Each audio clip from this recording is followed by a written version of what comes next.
ហើយទៅកាន់ពុកម៉ែបងប្អូនទាំងអស់គ្នាថ្ងៃនេះខ្ញុំបាទមានព័ត៌មានថ្មីមួយទៀតចង់មកចែករំលែកពុកម៉ែបងប្អូនទាំ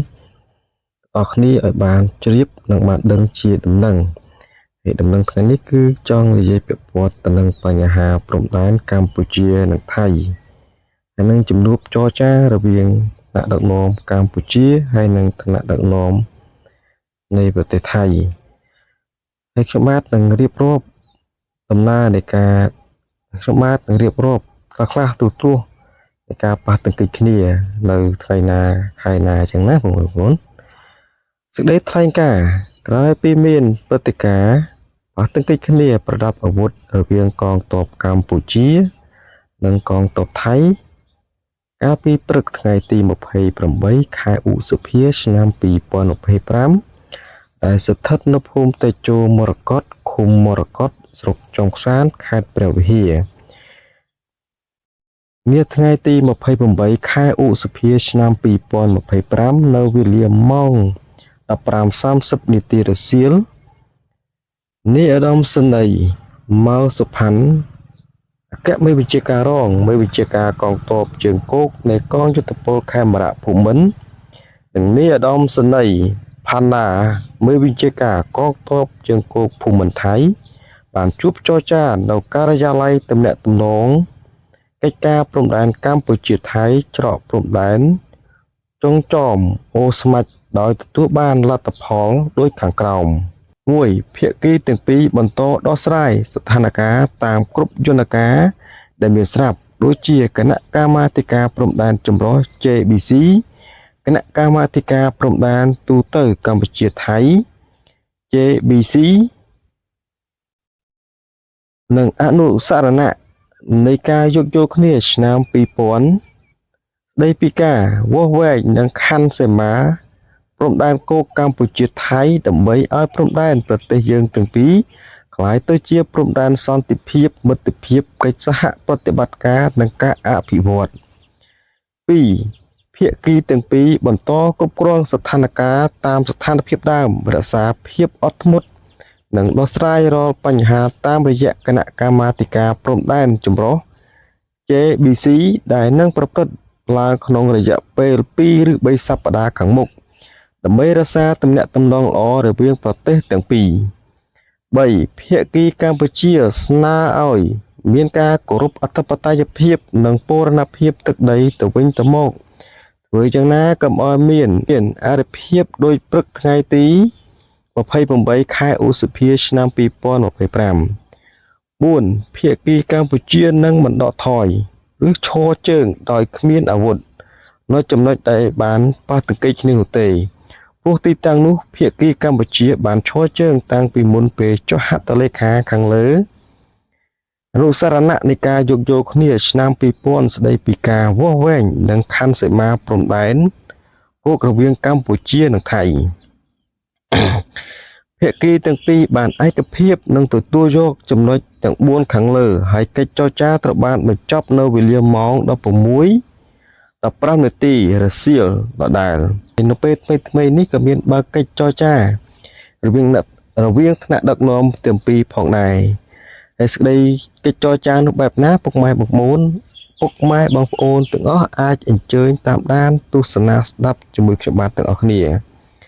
សេចក្តីប្រកាសព័ត៌មានក្រសួងការពារជាតិមានកិត្តិយសសូមជម្រាបជូនសាធារណជនមេត្តាជ្រាបថានៅរសៀលថ្ងៃទី5ខែមិថុនាឆ្នាំ2025ឯកឧត្តមនាយឧត្តមសេនីយ៍ទាសីហាឧបនាយករដ្ឋមន្ត្រីក្រសួងការពារជាតិនៃប្រជាជាតិកម្ពុជាបានជួបពិភាក្សាគ្នាជាមួយឯកឧត្តមភូមិឋាមវិជ្ជា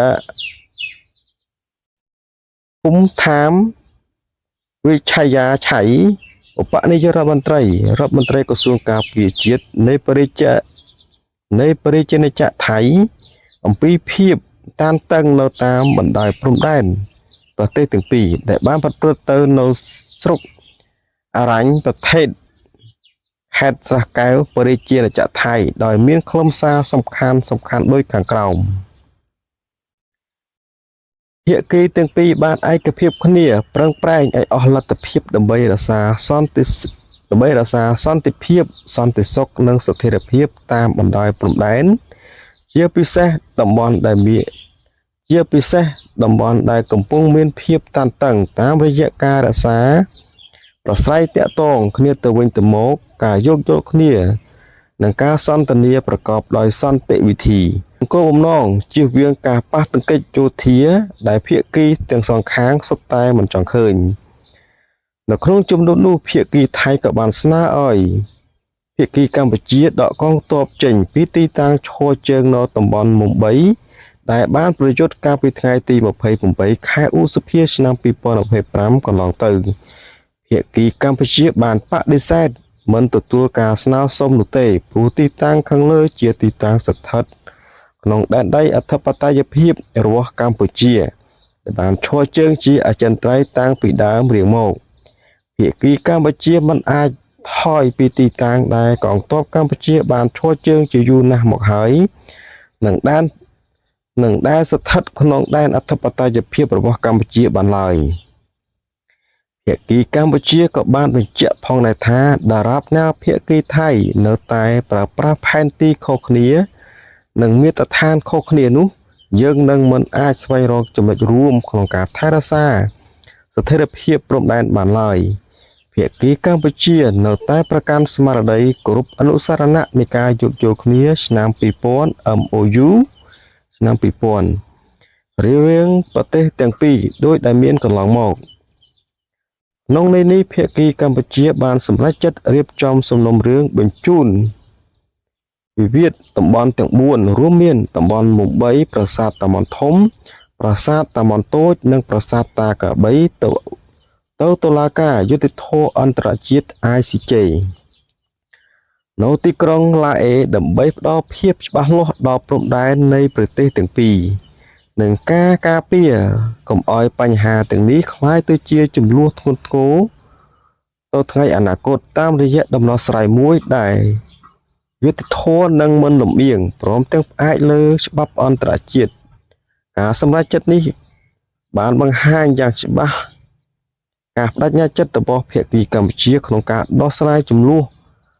ដោយសន្តិវិធីនិងផ្អែកលើច្បាប់អន្តរជាតិដើម្បីធានាថាព្រំដែនរវាងប្រទេសទាំងពីរនៅតែជាព្រំដែនសន្តិភាពស្ថិរភាពកិច្ចសហប្រតិបត្តិការនិងការអភិវឌ្ឍជាមួយគ្នានេះភាគីកម្ពុជាក៏នឹងបន្តប្រើប្រាស់យន្តការដែលមានស្រាប់ដូចជា BC JBC OBC ដើម្បីរក្សាលើចំណុចដទៃទៀតនៅថ្ងៃខាងមុខនេះគឺជាដំណឹងខ្លះៗចែកជូនទៅដល់ពុកម៉ែបងប្អូនដែលតាមដានព្រឹត្តិការណ៍ព្រំដែននៃប្រទេសទាំងពីរបានជ្រាបនិងបានដឹងជាដំណឹងថាការចរចារវាងប្រទេសទាំងពីរដល់ដំណាក់កាលណាហើយអញ្ចឹងណាបងប្អូនហើយខាងកម្ពុជារបស់យើងគឺមិនអាចដកថយបានទេបងប្អូនព្រោះអីនេះគឺជាដែនដីឬក៏អធិបតេយ្យភាពរបស់កម្ពុជារបស់យើងមិនអាចឲ្យយើងដកថយចេញអំពីតំបន់ដែលយើងធ្លាប់កាន់តំបន់ដែលយើងធ្លាប់នៅឬក៏ទឹកដីដែលយើងធ្លាប់ឬក៏ជាទឹកដីរបស់យើងបានឡើយនេះគឺជាសារមួយចែករំលែកទៅកាន់បងប្អូនទាំងអស់គ្នាហើយចូលរួមលើកទឹកចិត្ត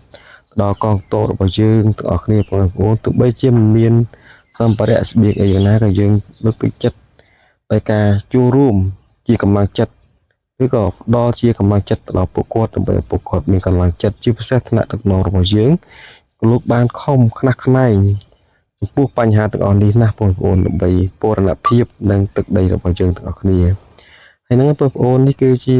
ការជូនដំណឹងឬក៏ការរៀបរាប់ខ្លះៗអំពីព័ត៌មានបញ្ហាព្រំដែនរវាងប្រទេសថៃនិងប្រទេសកម្ពុជាបើសិនជាបងប្អូនពេញចិត្តឬក៏ចូលចិត្តនៅព័ត៌មានឬក៏ការចែករំលែករបស់ខ្ញុំបាទកុំភ្លេចជួយចុចពាក្យជាឬពាក្យ Subscribe នៅ Channel របស់ខ្ញុំម្នាក់មួយផងដើម្បីទទួលបានព័ត៌មានឬក៏ដំណឹងថ្មីៗជាបន្តទៀតអរគុណសម្រាប់ការតាមដាននិងទស្សនាស្ដាប់របស់ពុកម៉ែបងប្អូនទាំងអស់គ្នា